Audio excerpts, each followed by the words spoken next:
Muy buenas tardes, bienvenidos, yo soy Aarón Tapia y estaré acompañándolos la próxima hora aquí en La Voz del Pitic 88.1 de FM, y también nos puede ver y escuchar en Facebook Live de La Voz del Pitic, igualmente por el Facebook de La Tertulia Polaca. Además, por ahí de las 8 de la noche ya subimos el video del programa completo por el canal de YouTube de La Tertulia Polaca, para que lo vea y lo disfrute a la hora que se le antoje.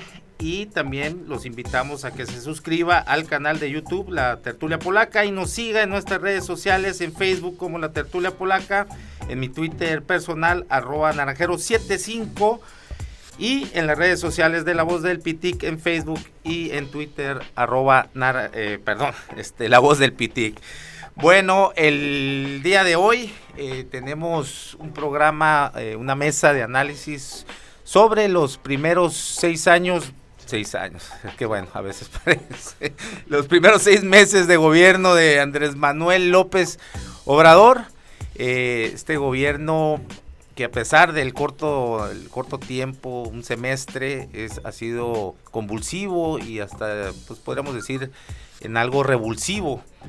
Pero bueno, y uno cuando ve los medios de comunicación, los escucha, o las redes sociales, pues parece que estamos al borde del caos, ¿no? La polarización, dividido el país, pero luego cuando salen las encuestas de popularidad, pues resulta que anda entre el 70-80%. Entonces, bueno, es lo que de los temas que vamos a analizar, y para eso tengo Arturo Fernández, presidente de Coparmex Sonora, zona norte, ¿no? Así es. No, al contrario, Juan Lor, analista en temas de gobierno. Muchas gracias por la invitación, Aaron. Hermano de un terrible neoliberalismo. Bueno, eso es un tema local ese. Y el vicepresidente de la Barra Sonorense de Abogados, Darbe López. Muchas gracias por la invitación, Aaron. Gracias por acompañarnos. Bueno, podemos darle un minuto ahí de reflexión sobre el tema, Arturo. 6 meses de gobierno de López Obrador, sobre tu visión empresarial. ¿Cómo tú evaluarías este primer semestre? Sí, pues este tema se traslapa con el tema que vimos hace 3 meses, precisamente de los primeros 100 días, ¿no? Donde hablábamos de lo bueno, lo malo y lo feo, ¿no? De los primeros 100 días. Y en esos primeros 3 meses sucedieron una cantidad de cosas de bastante relevancia. Si vamos de atrás hacia adelante, o si vamos de adelante hacia atrás, pues obviamente el discurso cambian. Pero empezamos con la cancelación del aeropuerto de la Ciudad de México, la cancelación de las subastas de energía, está el tema o sea, hay una cantidad de temas, la reforma educativa, las huelgas o los paros masivos de Matamoros, los bloqueos de los ferrocarriles, el desabasto de combustible, los despidos en el sector público, el tema de las estancias infantiles. Y bueno, y si nos vamos de etcétera, ¿no? Hay una cantidad de temas, y si quieres en un momento profundizamos un poco más en esto. Pero si vamos de adelante hacia atrás, de lo más reciente, pues ahora las elecciones que acabamos de experimentar en otros estados donde ya no se vio esta aplanadora que se vieron en el último proceso electoral, y se ve una mayor pluralidad. Casos como el de ganaron 2 gubernaturas, los congresos. Tamaulipas por ahí, ¿no? Se arrasó el PAN. Sí, Tamaulipas, de las 22 municipios, pues el Morena ganó uno de los municipios. Y mira, no es nada a favor o en contra de ningún partido, sino que es a favor de la pluralidad. O sea, yo creo que incluso dentro de los distintos partidos se necesita recuperar esos contrapesos, ¿no? Y esa pluralidad. Muy bien, Juan. Bueno, Aaron, pues muchas gracias por la invitación y muy contento de estar aquí con ustedes. Gracias. Yo quisiera retomar el tema, mi análisis en 3 rubros: lo político, lo económico y lo social. Y al final analizar el aspecto del desempeño de la administración federal y los cambios que han sufrido incluir el aspecto del ejercicio del gasto, que es un tema muy recurrente y difundido, y los ahorros en diversas áreas de gobierno, incluso la propuesta que tiene el gobierno federal de trasladar algunas secretarías de Estado a diversas regiones del país. En lo político, el desempeño se me hace que ha tenido un alcance muy acertado, porque tiene que ver con las reformas que han estado negociándose con diversas fuerzas políticas en la Cámara de Senadores y Diputados, como bien decía Arturo, la parte de la reforma educativa, la parte de lo que fue lo que es la administración pública. Un acierto es la consolidación de la Guardia Nacional, que tiene que ver con el tema de seguridad pública. El aspecto laboral se me hace muy importante, y el tema principal es el de la corrupción, ¿no? Que es un tema que aborda el Ejecutivo Federal constantemente y que incluso ha permeado hacia otros poderes. Eso se me hace de lo más positivo, el hecho de que se pongan las pilas en el Poder Judicial, en la propia Cámara de Senadores y Diputados, y eso pues se debe al ímpetu que le ha puesto el presidente López Obrador a su gestión. Rápidamente, en el tema político, me parece que está en el tema político la parte de la comunicación política del presidente. Las mañaneras vienen siendo todo un acontecimiento, es una agenda muy importante la que trata el presidente todos los días. Muy bien. Si quieres ahí le dejamos para que te vas a acabar las municiones que Oye, muchas gracias. Bien, Darbel López, vicepresidente de la Barra Sonorense de Abogados. Bueno, pues finalmente estamos en una nueva era política, en una nueva forma de ejercer el gobierno. Como hemos visto, no es nada parecido a lo que habíamos experimentado antes. Me parece increíblemente relevante que desde el pináculo del poder se denuncien la corrupción, se denuncien las tramas de los moches en las que incurrían los diputados, se denuncie el charrismo, el sindicalismo que tanto ha afectado el desarrollo de las empresas, que desde ese lugar se propongan reformas fundamentales para permitir que los trabajadores decidan de manera libre y abierta a los líderes sindicales, y es precisamente un golpe brutal, ¿no?, a ese bastión mafioso que tenía cooptado el ejercicio de la política en tiempos anteriores. Por todo lo demás, no me preocuparía mucho por el aspecto de la administración. La administración va a caer en los cauces de la economía. Vemos que existe una estabilidad fiscal y financiera que ha respetado. Es cierto que no contamos con crecimiento, ¿no? Pero al final de cuentas yo prefiero destacar los puntos en los que vemos un avance. Me parece muy relevante el hecho de que sea capaz de abrir la agenda y sea capaz de contrastar las ideas y los reclamos que pueda incluso recibir de parte de esas personas que lo abordan todas las mañanas, pero sobre todo un aspecto que personalmente me llama muchísimo la atención es la enorme capacidad de trabajo que ha mostrado el presidente, y obviamente pues nos tenemos que enfocar en la figura del presidente, porque pues al final de cuentas es la que destaca en esta nueva administración. Pues sí, no hay más, ¿no? Consume todo los reflectores.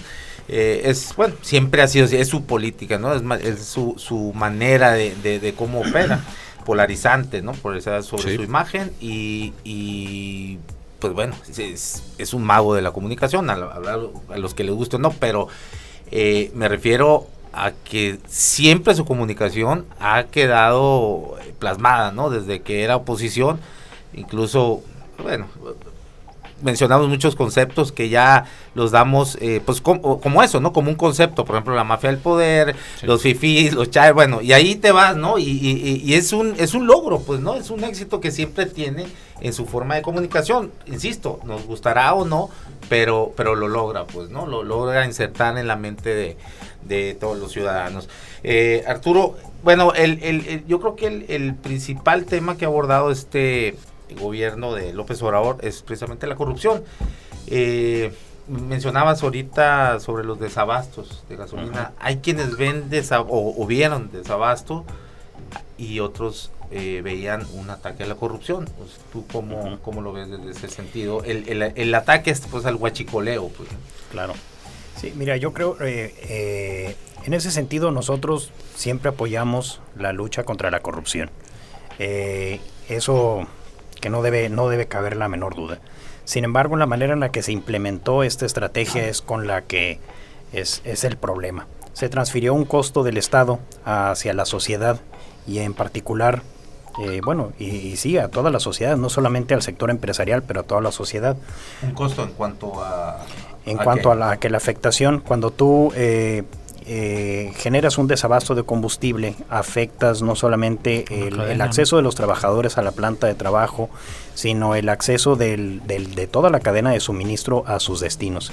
Se hizo un estudio en varios de los estados ante este vacío de información, porque también faltó una estrategia de comunicación en la implementación de esta lucha contra el huachicol. Y encuestando a empresas en los estados del centro, en varios de los estados, a 10 días de haber iniciado el desabasto, ya se contaban cerca de 20,000 millones de pesos de costo, ¿no? De pérdidas para las empresas. Entonces, no estamos en contra, pero creemos que se pudo haber implementado con una mejor estrategia. ¿Cómo cuál? ¿Qué es lo que ustedes podrían haber recomendado? ¿Qué tipo de estrategia? Como para, es que hubo mucha queja precisamente el desabasto en algunas zonas, ¿no? Porque no fue en todas las zonas. El cierre de las válvulas, ¿no? De los ductos. De los ductos, sí. ¿De qué otra manera se puede haber hecho si no era así? Mira, por ejemplo, se propuso la compra de las pipas, que es hora que todavía no sabemos qué pasó con las pipas. Se propuso la compra de las pipas como una alternativa para distribuir el combustible, pero ya después de haber cerrado las válvulas. Entonces, primero cierras las válvulas, generas un desabasto y después empiezas a gestionar la compra de pipas. Pudiera haber sido mucho más provechoso haberlo hecho al revés. También haber implementado una estrategia de comunicación, de manera que supiéramos que venía este desabasto, que venía esta situación, y entonces inventariarse, no solamente por parte de las gasolineras, sino en depósitos adicionales, ¿no? Entonces se pudo haber seguido una estrategia. Faltó también una estrategia de comunicación en la que supiéramos qué es lo que estaba pasando, cómo estaba sucediendo, y después a la fecha es que es hora que no sabemos cuál fue la afectación, ¿no? Okay. Juan yo coincido con Arturo, no más que matizando el concepto ese de estrategia. Ante la evidente situación de corrupción en Pemex y en buena parte de lo que es la infraestructura de ductos, sobre todo en el centro del país, yo creo que era muy difícil de definir comunicar cuál iba a ser la estrategia.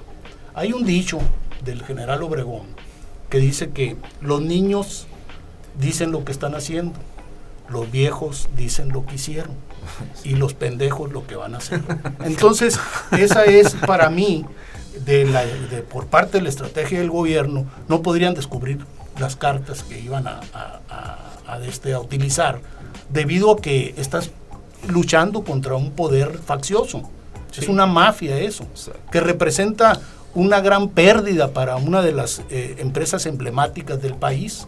Pemex es una gran empresa. Coincido con Arturo en el aspecto de que incluso se ha medido en estos días el impacto que tuvo sobre el crecimiento económico. Bueno, ahorita mencionaba Arturo Fernández, presidente de Coparmex Sonora, esta mala comunicación. Creo que sí ha existido, ¿no? O sea, Jesús Ramírez Cuevas creo que no está dando lo mejor que pudiera hacer en política de comunicación. ¿Tú cómo lo ves en cuanto a este caso del ataque al huachicoleo? Bueno, la verdad yo veo y soy desde temprano viendo lo que comunica en las conferencias mañaneras el presidente, que ahí hace toda una versión de las acciones que se están implementando, teniendo como base de apoyo aparte del gabinete. Entonces, las acciones, y en ese caso los actores de esas acciones, el presidente los pone en la palestra para que comuniquen su estrategia. Entonces, yo creo que no hay otra forma de comunicar esos aspectos, creo yo. que es acertado la forma y más que nada el hecho de que se esté enterado de qué está haciendo el gobierno. O sea, el gobierno en este caso yo veo que todos los días hace cosas. Lo que decía Darvé, el hecho de que López Obrador tenga esa gran capacidad de trabajo. Es una persona que trabaja, él dice, 16 horas diarias. Sí. Que tenga ese contacto directo con la gente, que todo el mundo le dice populista. Yo pienso que es una persona cercana a la gente, es un político cercano. Bueno, habría que definir qué es el populismo, ¿no? Bueno, también, pues, porque también si lo han denostado, pero si quieres entramos no es precisamente el concepto como nació bueno, válgame la redundancia, este concepto del populismo. Dalvet, volvemos contigo, vamos a una pausa, y volvemos contigo, vamos a una rolita, ¿te gusta The Cure, no? A ti sí te gusta, ¿no? ¿Sí? ¿No? Bueno, de los mejores, ¿no? De los mejores, The Cure, Just Like Heaven.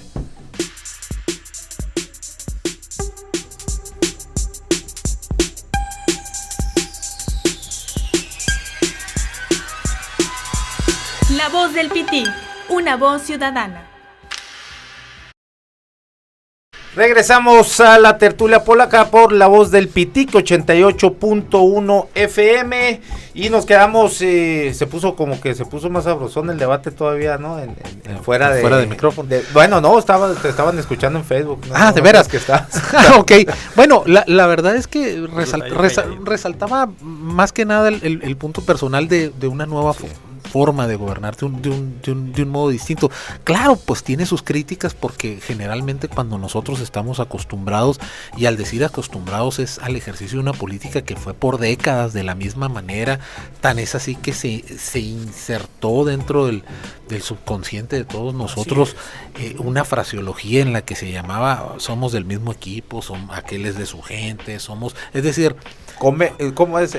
Perro no come perro. Sí, o sea, una especie de fraseología que era la construcción de una nueva forma, de un idioma distinto, separado del común de la gente para definir la relación política, la relación esa de complicidad, la relación esa que no hacía diferencia entre el político y el funcionario, entre el político ya y el empresario, que empezó a ver en la posición política una oportunidad. Eso para mí es deplorable porque acabamos con lo que verdaderamente genera riqueza. Lo que necesitábamos, y lo comentaba, es apoyar a la gente que produce empleos, a la gente que genera empleos, a la gente que genera riqueza, y no a esos políticos que se empezaron a hacer ricos y poderosos al amparo del poder, pues es decir, pero amalgamados con las cúpulas empresariales. Pues, lo que pasa, yo pienso que más cooptados, ¿no? Yo pienso que más cooptados. Bueno, al final de cuentas vemos un cambio, esperemos que verdaderamente ese sea un cambio. Bueno, ahora, tú en tu rubro, Darvé, el poder judicial, bueno, más bien las acciones en cuanto a lo judicial, vemos este caso de Ancira, por ejemplo, la detención de Ancira yo creo que esa detención es de una magnitud que no se había dado por lo menos en muchas décadas. Estamos hablando del propietario, el presidente de Altos Hornos de México, el rey del acero en Latinoamérica, y es un hombre muy cercano a Carlos Salinas de Gortari, que, como dicen los italianos, ¿no? Es el capo tutti di capi de toda esta cleptocracia, ¿no? Que todo este maraña político empresarial que viene arrastrando de 30 años. O sea, vemos una diferencia en cómo están procediendo. Aquí no es hasta ahorita parece no ser un quinazo, ¿no? Lo de Emilio Lozoya, nomás para terminar la idea y la pregunta, está lo de Emilio Lozoya, un hombre también, hijo de un muy cercano a Salinas de Gortari, como es Emilio Lozoya Talman. Uh-huh. Entonces, parece ser que vendría a ser el hilo conductor a empezar a desmembrar todo ese crimen organizado, ¿no? Bueno, que él le llama mafia del poder. Probablemente nosotros tendríamos que tener cierta esperanza de ese detalle, pero yo no lo creo. No. Y le voy a decir por qué no. Porque yo sí creo cuando el presidente dice, yo no me meto. O sea, yo sí creo que le está dando plena libertad al fiscal, es decir, que está respetando la institución de la Fiscalía General. Desde ese momento, yo sí creo que no da línea a los diputados y a los senadores. Eso sí lo creo, si lo manifiesta, lo creo. Sí, yo lo creo absolutamente.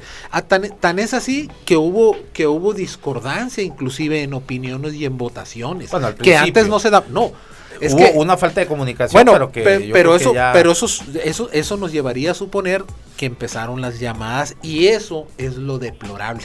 Y eso claro, sería criticable hasta lo que más. Porque el hecho de que él tuviera un teléfono directo para la corte o un teléfono directo para el fiscal diciéndole, oye, quiero así, simple y sencillamente entonces, estaría despedazando. Que no sería el hilo conductor estas detenciones. Por lo mismo, porque eso no creo llevar, no, claro, pero lo que no creo es que esas detenciones se hayan confeccionado desde el poder, desde la oficina de López Obrador, nomás por un detalle. Pues está Santiago Nieto, ¿no? En la unidad de investigación financiera. Y que hagan su trabajo. Sí, o sea, el detalle es que para mí es esperanzador el hecho de que un político te diga, más si es el presidente, yo en eso no me voy a meter, porque no es mi función, porque no se trata ya de dar líneas, hay que acabar con eso, y lo repite cuantas veces, y para mí eso es más importante que inclusive todos los aspectos que tengan que ver con la economía, precisamente porque lo que socavaba antes el ejercicio de la administración y procuración de justicia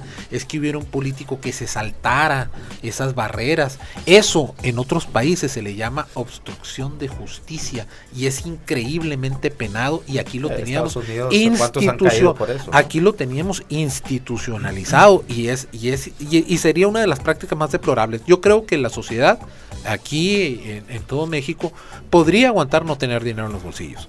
Lo que ya no puede aguantar es que existan políticos que se brisquen las trancas y que decidan los asuntos jurídicos sobre la base de una llamada. Eso sí no lo podemos aguantar. Por eso para mí sí creo que es genuino el interés. Todos razonamos y malamente ante un cambio esperamos las mismas señales que veíamos antes. A ver cuándo empieza a dar esos golpes a la corrupción. Sí, exacto.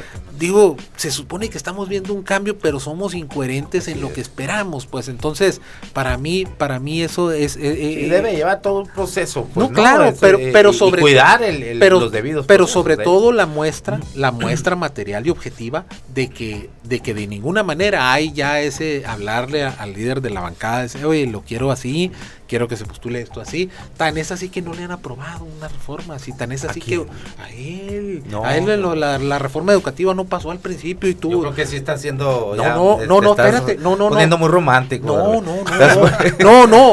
No, mira, te voy a decir algo, por ejemplo, lo de la Guardia Nacional. ¿Qué van a decir? Que le habló y que negoció con todos los demás. Si toda la por eso mañana... tiene a Monreal ahí. No, por eso, pues, pero... Acuérdate que desayunaron chilaquiles. Claro, pero acuérdate que lo que se denunciaba era ¿cuánto me das? Y ese es el punto. Digo, si alguien tiene un ese es un punto distinto, o sea, porque las reformas que ha propuesto, la reforma educativa, la reforma laboral, pues fueron para adelante, ¿no? El outsourcing, ¿no?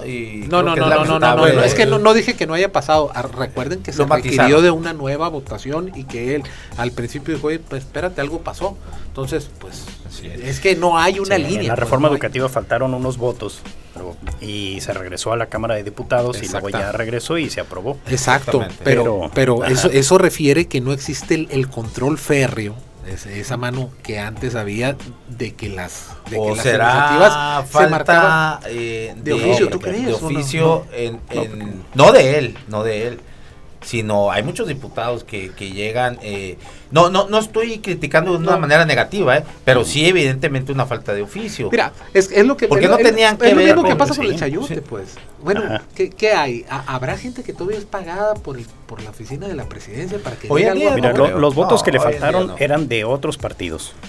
Eran de otros partidos. De los mismos, unos no acudieron de Morena. Sí, de Morena no faltaron unos de Morena, pero incluso algunos del PRI votaron a favor. Sí.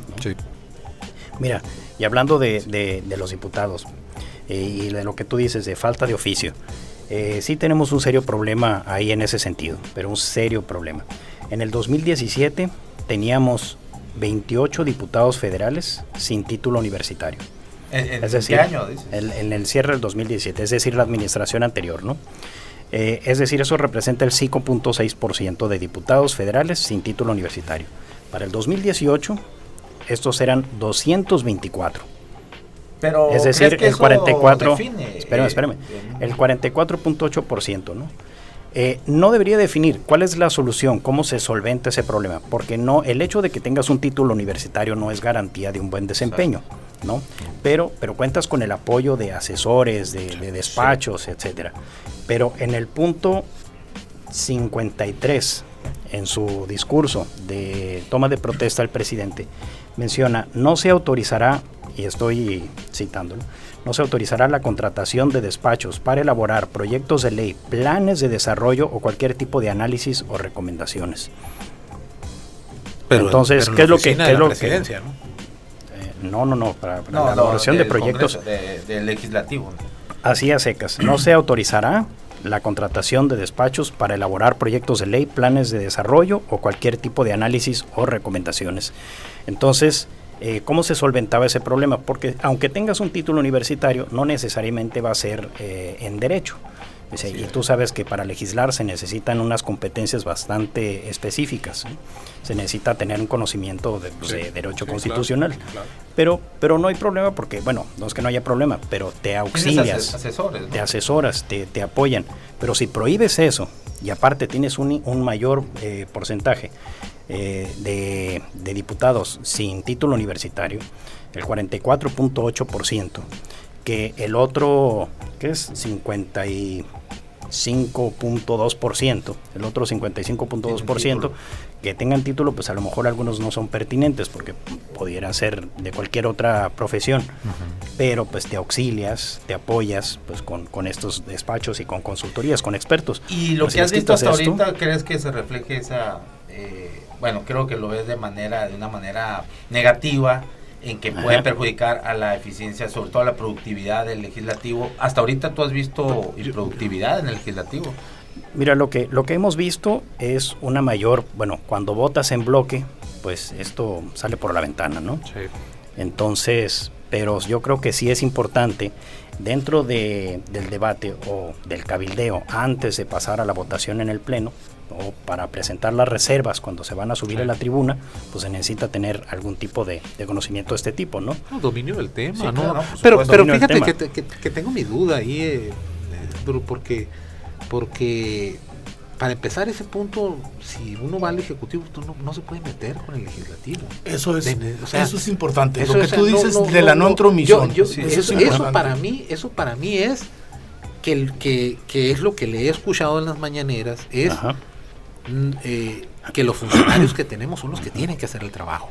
O sea, obviamente no tener a alguien especializado en materia de legislativo, de diseño legislativo, para contratar esos despachos como los hacen en el estado, pues no voy a decir que en Sonora, pero en lo local, pues, no, que ya ves que se sirve para crear plazas adicionales en las que, oye, te voy a dar dinero. Se usa mucho, de hecho no quiero denunciar a nadie. ¿Por qué no? Si quieren... Échale, no, porque no lo sé, pero lo que sí sé es que esos bloques de campaña sirven para, oye, no, pues tengo una asesoría ahí.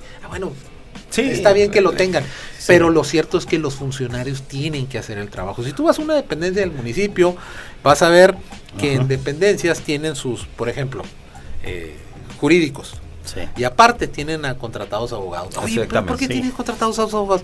No, lo que pasa es que yo no hago eso. ¿Un director jurídico? Sí. Más una bola de asesores. Yo entiendo el espíritu de este anuncio, ¿no? Sí. Yo entiendo el espíritu y que va por ese sentido. Pero no prohibirlos, pues no, yo creo que se necesita una mayor fiscalización y un mayor cuidado en ese sentido. Pero parte de lo que decías tú hace rato, dices, bueno, ya estamos cansados de corrupción, etcétera. Ok. Pero una cosa no tiene por qué estar peleada con la otra. O sea, se puede tener gente honesta y aparte altamente capaz. Sí, claro, con competencias. Sería el ideal, ¿no? Entonces yo creo que necesitamos cambiar ese discurso de decir todo en contra de la corrupción. Sí, necesitamos funcionarios honestos, pero también competentes. No estar peleado con las dos cosas.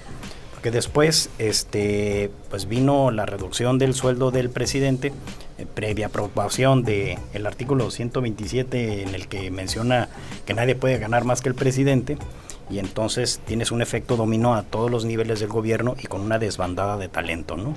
Bueno, pero tiene sus excepciones, la regla. O sea, cuando verdaderamente un funcionario justifica, se le permite que gane más por sus competencias especializadas. Exacto. Inclusive sí los hay. Hay un detalle con eso, Arturo. No fue una cuestión arbitraria. Ese sueldo no salió de la nada. Ese sueldo obedece a una recomendación de la OCDE que establece determinado número per cápita del Producto Interno Bruto. Entonces, se establece que los funcionarios... Bueno, que estuvieran funcionarios que estuvieran ganando, es más, el Poder Judicial de los mejores pagados, mejor de los primeros, no voy a justificar al Poder Judicial. No lo voy a justificar. Va a echar un cebollazo a los jueces. Lo que te voy a decir es que es correcto, no. Lo que sí es que hay que entender una cosa. Cualquiera de esos ministros ganaba más en sus oficinas. Es decir, que se queden en sus oficinas. Claro, bueno, lo que pasa que hay cuestiones de vocación. Había que empatar. No estoy diciendo que el número de la OCDE esté bien, estoy diciendo que fue lo que se tomó como base. O sea, ese número no le saltó en la cabeza a los para realizar el cálculo. Para realizar ese cálculo se tomaron las recomendaciones esas. O sea, es decir, ese número podría aumentar dependiendo del crecimiento de nosotros. Ahora, es decir, sí, Juan Lor, ¿está ligada el talento, la eficacia a reducirnos solamente a pesos y centavos? Es decir, yo soy totalmente de la idea esa, o sea, aparte de la vocación y el compromiso que debes de tener para el servicio público, pues debes de contar con ciertas herramientas para un buen desempeño, bien lo que dice Arturo. Claro. Otra cosa que dices... Pero ganando ese estratosféricamente... No, para nada. No. Mira, yo trabajé en México, en la entonces Secretaría de Programación y Presupuesto. Y los sueldos no eran donde salieron todos los neoliberales. De parte de los neoliberales. Pero esa secretaría desapareció, pero era fundamental en la operación del la desaparece de Salinas, ¿no? La conjunta con desarrollo social, pues, ¿no? Pero fue con Hacienda. Bueno, pero a lo que para corresponder a tu pregunta, esto mismo sucede en el legislativo y sucede en el ejecutivo y también en el poder judicial. ¿Por qué? Porque hay influencia, hay compadrazgos, hay una serie de vicios ahí que definitivamente descomponen la labor institucional de esas instituciones, ¿no? Yo no estoy de acuerdo en la forma en que se han conducido los diversos poderes, por las cuotas, como dice Darbe, la influencia del propio presidente. Ya ves que él ha fomentado mucho la independencia de poderes. Yo creo que estamos avanzando en esa agenda. Es importantísima la reforma del Poder Judicial.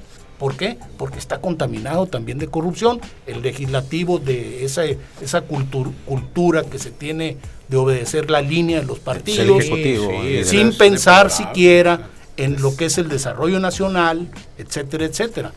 En la conformación del presupuesto de egresos, que es la parte fundamental de lo que es el gobierno, ahí surgen las deficiencias, pues, o sea, tenemos gente en las presidencias de las comisiones que pues definitivamente no dan el ancho, no dan el ancho. ¿Por qué? Porque no se tiene preparación, no se tiene vocación en ese sentido. Ahora, muy rápido, o sea, Aarón, de lo más importante es el hecho de que el presidente esté dejando precedente de cómo quiere que funcionen las cosas en el país. El tema axial de López Obrador es el combate a la corrupción y a la impunidad en todos los niveles, y es de todos los días. Yo creo que eso es lo más sano que puede haber, porque a lo que más le duele a la población es la corrupción a todos los niveles. O sea, me queda muy claro, ¿no? Ok, vamos a un corte, regresamos con con el vicepresidente de la barra de abogados, queriendo defender a los ministros. Sí. Abogar por el sueldo, pobrecitos, ganan muy poco. No, pero bueno, vámonos. Esto es Falls, otro británico, My Number.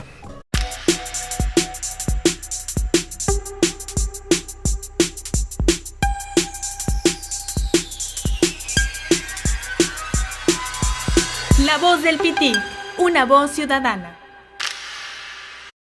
Regresamos a la tertulia polaca por La Voz del Pitic 88.1 FM. Seguimos con esta mesa de análisis sobre los primeros 6 meses del actual gobierno de López Obrador.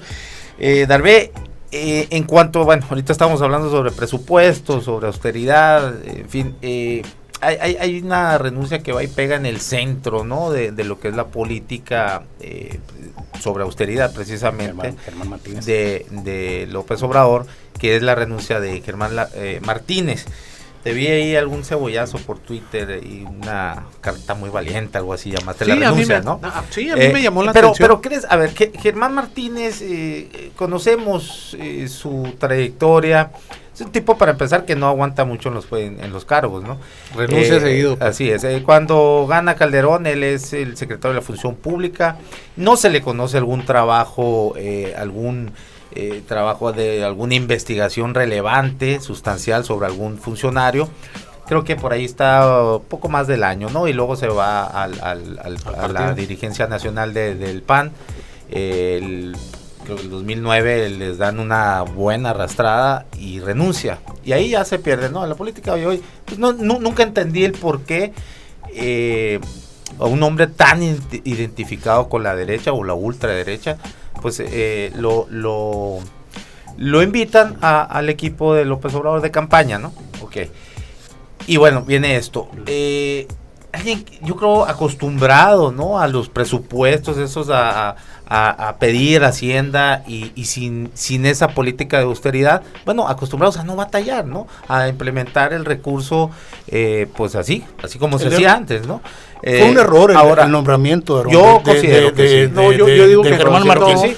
por el perfil. O sea, es un abogado que no tiene un gran prestigio. Exactamente. Bueno, se supone que había que meter orden, ¿no? Primero. Pero, bueno, vemos, hay un reportaje muy interesante, sin embargo, donde se siguieron, durante su corta gestión, su corta dirección en el IMSS, se siguieron privilegiando los mismos proveedores, ¿no? Entonces, ¿cuál es la valentía? A ver, bueno, dame tu análisis. En 2 minutos te la digo. Mira, okay. Se necesita ser muy valiente para inclusive ir un poco contracorriente en una situación y que la denuncie en una carta que no tiene ningún contenido adicional al que pudiéramos suponer para que él pudiera rogarse una etiqueta de ultraderechista o de ultraconservador o de lo que sea. No, eso Miren, es su trayectoria. Bueno, al final de cuentas no tiene tampoco esa trayectoria. O sea, y yo no conozco a Germán Martínez y creo que en todos los partidos ha habido personajes que verdaderamente representan a su militancia, que verdaderamente son personajes que son de tomar en cuenta por cierta honestidad. Él, al renunciarle a Calderón, asumió cierta responsabilidad que probablemente no tenía de un ejercicio de gobierno desastroso, y asume las consecuencias y renuncia, y se aparta del ejercicio de la política. De alguien que trabajó un fraude como fue el 2006. Sería atribuir una cosa, para mí es muy aventurado decir que él orquesta un fraude. Creo que orquestar un fraude, representaba cierta posición política, como muchos que representen a Morena o inclusive en el PRI, que no son necesariamente malos por esa situación. Sí tendría yo que apartarme de la etiqueta. En relación con su desempeño, yo tendría que tener mucho cuidado porque con la misma vara que mido el gobierno de López Obrador, que para mí es muy valioso en muchos aspectos y en los cuales no tiene el control y tiene que denunciar el entorpecimiento, la existencia y la persistencia de elementos corruptos en niveles más abajo y que pueden estar intentando socavar el ejercicio de gobierno, le puede haber pasado eso mismo en el IMSS a Germán Martínez, porque Germán Martínez estaba atendiendo un monstruo. Si es criticable que tenga esa propensión a renunciar cuando se ve en medio de un conflicto, yo prefiero darle el beneficio de la duda. No parece ser un funcionario que se haya enriquecido no, si alguien tiene un dato que lo aporte, como dicen por ahí, no parece que lo tenga. No podría yo juzgar sobre una base subjetiva, lo juzgo sobre la base objetiva y material de que se le pidió inclusive que fuera senador. No es eso, pero vamos a ver su trayectoria, cuál es la eficiencia. Acabo de mencionar, secretario de la Función Pública, pues no le conozco algún trabajo relevante. Con el cuadro. En la dirigencia del PAN, pues le metieron una santa chinga, ¿no? Por eso renunció. Entonces, hablando... No reúne el perfil. Exactamente. Aaron, así de sencillo. Yo también creo mira, que es por ahí. te voy a poner un antecedente. El propio Miquel Arreola, que fue... tengo entendido que es doctor en actuaría.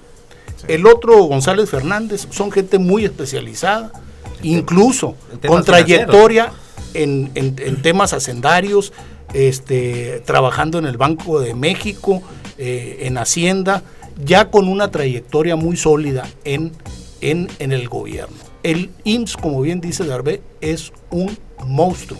Sí. Es una de las dependencias más importantes del país. Claro. Es la más importante. Imagínate, una de las más importantes. De las pensiones. Exactamente, que trae un boquete ahorita enorme presupuestal por el asunto de las pensiones. Para mí, Germán Martínez no reunía los requisitos, no era el perfil, porque no deja de ser un político que se enfocó y coincidió con Andrés Manuel durante su campaña, etcétera, etcétera, y arriban al poder. Si hubiera sido honesto, Germán Martínez hubiera pensado, no hubiera aceptado exactamente, hubiera pensado qué cargo le podría ofrecer el presidente de México. Así es. Arturo Fernández, presidente de Coparmex Sonora. ¿Cuál es tu opinión sobre esto? Mira, yo creo que en la carta que él publica, pues confiesa, ¿no?, muchos temas. Confiesa que muchas de las decisiones se están tomando desde Hacienda por parte de funcionarios que no forman parte de la estructura. Habla de recortes que caen... oficial mayor, ¿no?, de Hacienda. Y que caen en lo califica incluso de inhumanos, recortes inhumanos. Y hace un relato de muchas de las consecuencias que esos recortes han tenido.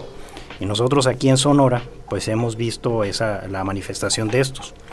Nosotros mensualmente tenemos una reunión que es el COSADI, que es una reunión entre organismos empresariales, sector laboral, y las autoridades del Seguro Social, y periódicamente se revisan una serie de temas.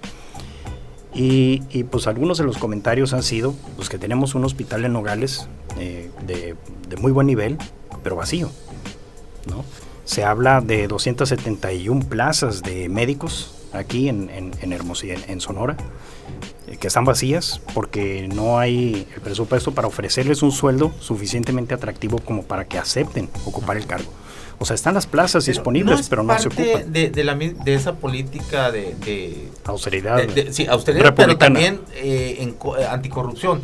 Lo mismo que sucedió con el huachicoleo, o sea, Sierra Libre, va a haber daños colaterales, yo lo entiendo. O sea, claro, pero ¿cómo se los atribuimos a Germán Martínez, por ejemplo? No, yo no estoy hablando de... Al contrario, ejemplo, Germán Martínez no estuvo de acuerdo con eso. Entonces, que digan que no reunía el perfil, debemos recordar que no lo sacan, no lo renuncian.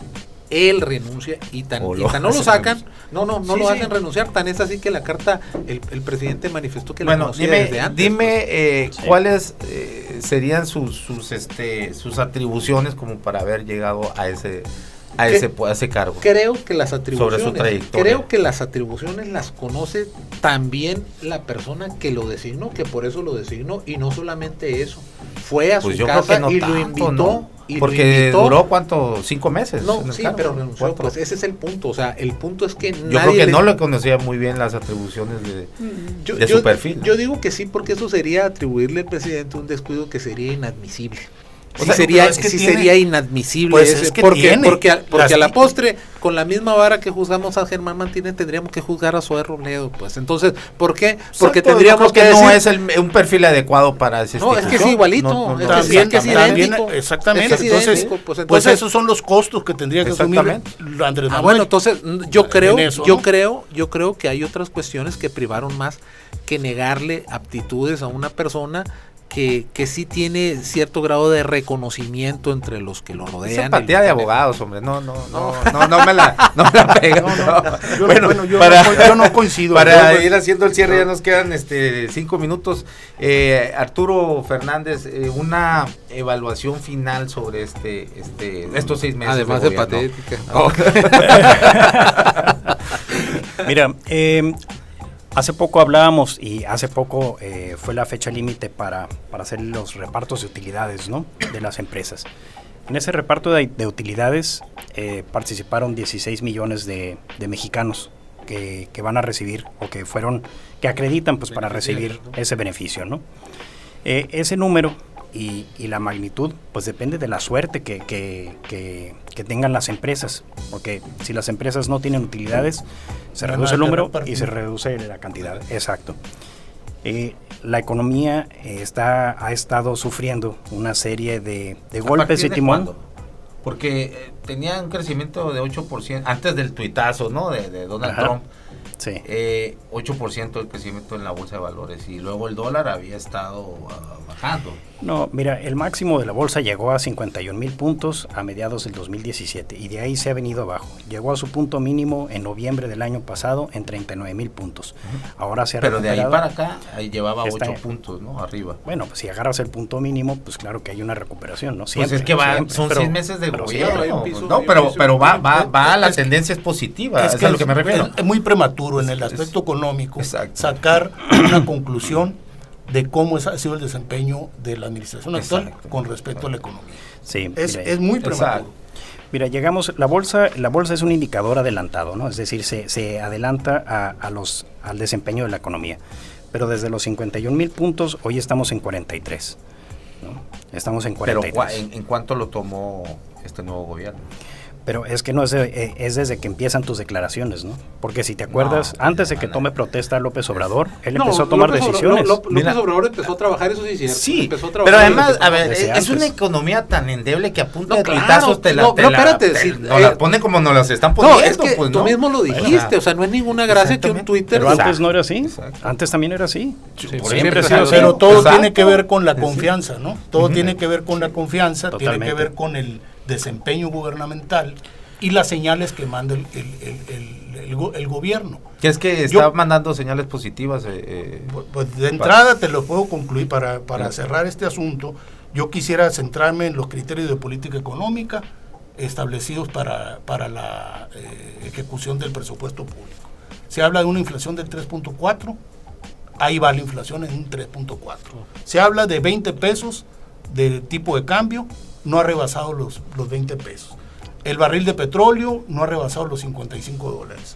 Las reservas han estado creciendo en estos meses, 4 últimos meses, se han empoderado más las reservas del Banco de México. Aparte, el presidente en su estrategia en materia fiscal promueve en la frontera una reducción impositiva. O sea, en la parte económica, eso insisto, ¿cómo lo ven los empresarios? Coparmex, ¿cómo lo vio la reducción impositiva en las fronteras? Han sido muy pocas las empresas que han participado en ese programa porque tienes una disparidad de tasas del IVA. Aunque tú vendas en la frontera con una tasa del 8%, tienes que comprar tus insumos con el 16%, si es que provienen de otra zona que no sea la frontera. Entonces esa disparidad sí ha causado problemas, ¿no? Pero también tenemos el problema de la cancelación de las zonas económicas especiales, que vuelven de nuevo a hacer otro de estos golpes de timón que generan incertidumbre y que generan nerviosismo, ¿no? Porque dices, bueno, pues tú como inversionista extranjero que no conoces las idiosincrasias de nuestras autoridades, pues dices, oye, pues a ver, ayer me dices que existen, ahora me dices que no existen, pues ¿qué me vas a cambiar mañana, no? ¿Me vas a cancelar las subastas energéticas?